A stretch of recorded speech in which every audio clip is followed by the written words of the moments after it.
was curious to ask you something, Fred. I was curious to know how come you quit your work as a social worker. Yeah. How I became a filmmaker from social work. Well, I actually, what happened is that when I was studying social work, there was a class where they taught us how to use a camera in our work. So this is where I actually discovered that I was really, I really liked it, and I started doing, short documentaries, small things, and this is how I started. But the idea was to use it as a tool for a social worker in our work. But this is actually what I'm doing now. But I didn't realize it would follow me for all my life like this, because this is really what I'm doing now. Social work with a camera, I believe. Talking about the movie La MIF. What's the meaning of MIF? Can you explain it? Yeah, La MIF. It comes from the French slang. You know, in French, the slang, we reverse words. So that's the word that the girls use to talk about the family or to talk about the place where they live. Like they compare it to a family, saying La MIF, which comes from famille, MIFA, La MIF. So that's the French slang works a lot like that. We call it verlan. It's à l'envers. It's the reverse words. So this is where it comes from. And it's actually the word that they use in their everyday life, talking about the foster home where they live, in care. It's kind of ironic, I think, the way they use it, as, this is our family, but, you'd never be our family. Whatever you do, it's not going to be the same, So I've always thought it was kind of ironic for them. So I thought it would be a good title for the movie. I was also curious to know, in your life, in your past life, you have done many things. You have played basketball, you have done social work, you have done DJ, and I was curious to know how your perspective as a past social worker changed the way you do your work behind the camera. Yeah. For a long time, I wanted to. When I decided to become a filmmaker, I had some sort of denial about my past as a social worker, my background. And then I realized that actually it was my strength. And I really now, today, I'm really carrying, the idea that I have this background and I'm using it, and it's that's what makes my cinema, or could make my cinema, different. It's this angle that I have that other people don't have, because they don't have this background, other filmmakers. So this is why I've decided to do La MIF this way, not only talking about the girls, but also talking about the system and how people work in this system, like I did, because I used to work in this system. And, my first job was to be, when I came out of school as a social worker, I worked in a juvenile prison, and I was completely lost. It made no sense for me to lock kids in cells, because that was part of my job. I realized with that first job that there were lots of contradictions in social work, and now today, with more maturity and more distance with it, I can definitely talk about it better than before when I was into it. So I use the people. My characters are not only the people I want to talk about, like the kids. It's also the social workers, because their point of view on the situation, I think, is very interesting. And we can identify better to them facing those problems, social problems, I think. This is why I really work that way. And it's for this reason that you say that you do le cinéma vérité. Yeah. Well, cinema verité has lots of meanings, but for me, I also believe that, and that's what I do with this movie, is not to just look at a situation. I think there's a huge difference between, as a filmmaker, to look at a situation with a camera than to listen to people who are in the situation. I think it's another complete other concept, and this is why I do what I call cinema verité. Means for me that I use is not the right word. I work with people who really come from this environment because they know better, and also the way they talk, the way they express things. That, for me, this is also the reason why I do improvisation only. The dialogues are not written, because I believe that nobody can express the things the way they would do, from the inside, from their experiences, with their personalities. This is something I can never be able to write as a scriptwriter. That they have the experience of these lives in care. I don't. So this is the reason why the first rule that I set when we work in improvisation, I say the first rule is always use your own language. Don't try to act. Don't try to be nice. We are not here to be polite. Just use your own words. And like a girl in this project, there's a girl who curses a lot, and I was really pushing her.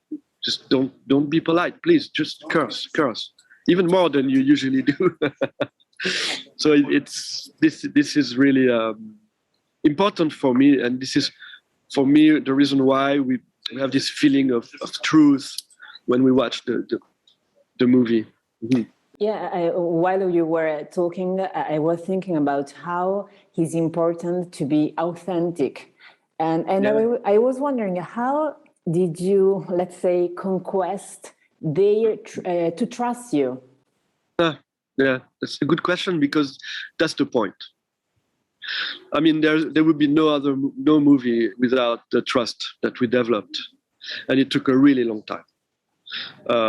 Because I went to this place. They used to really live in a home, in care. But it's a place where I used to work a long time ago. So I went to talk to the director of the place, who I knew. She opened the door and she said, "Welcome." She was about to retire. So we decided that she would play the role of the director, Claudia Grob. And she's amazing, because she's just expressing things that she's been through,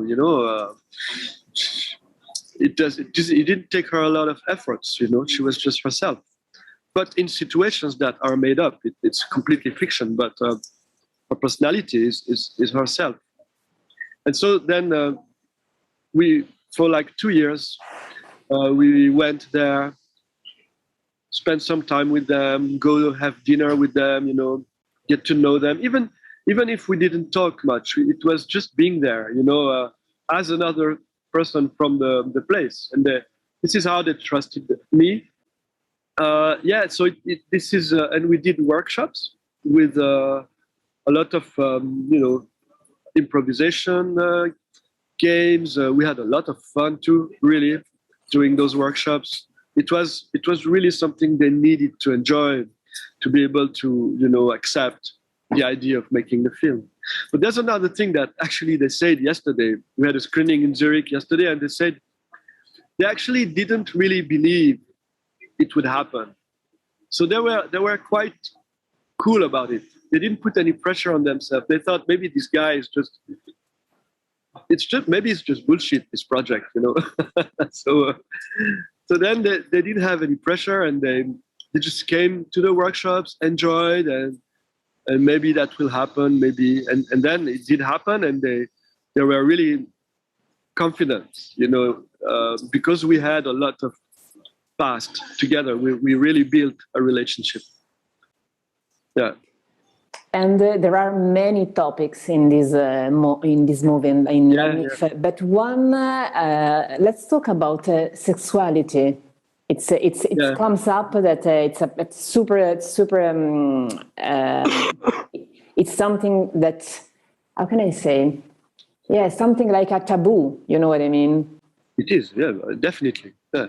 No, so that comes to the beginning of the project. I worked just like a documentary filmmaker. I did a research, like when you write a movie or when you write a book, you have to do research, or you really know what you're talking about, or both. And I was lucky I knew about social work, but also I did a research, and one big part of the research was to make interviews of the people who work there.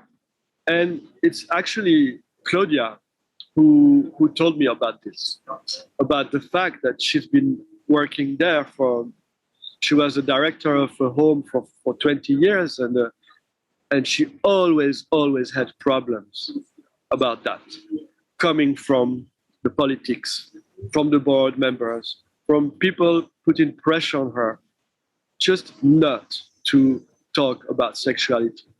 So she was really,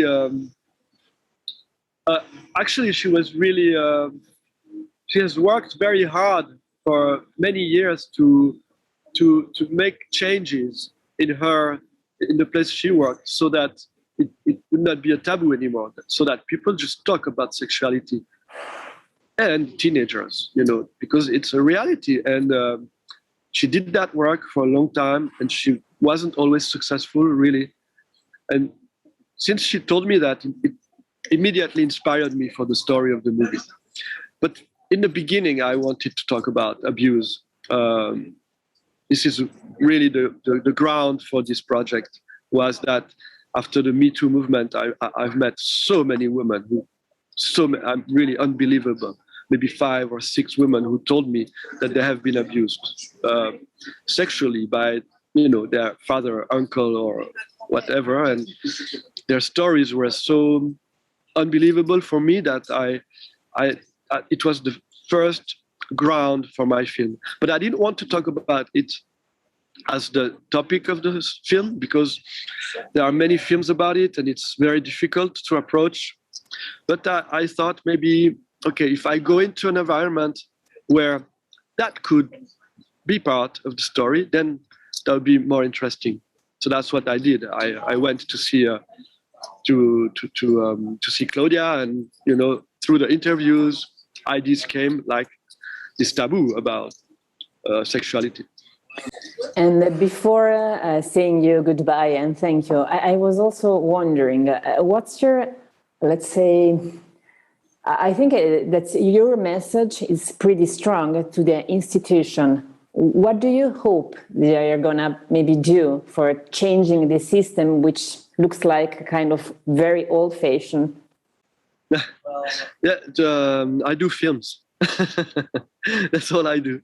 I cannot do anything else. This is what this is the only thing I know. And but I'm not trying to change the system. I'm just showing how actually we are sometimes just stuck into situations, and we have to be careful with it. We have to keep thinking, keep evolving as a society. And for me, really, because I have been inside this system as a social worker, I have always been how do you say that in English? Mal à l'aise. It was always quite kind of awkward for me to see how many contradictions there are when you do social work. Are we here to educate, to elevate people, or are we there to protect them? And that's always the same question. Too much protection becomes a big problem, and we can see it today. With what's happening with the pandemic, when we try to impose so much protection, then we're always facing problems, and we cannot force people to be protected. That's what the movie is about.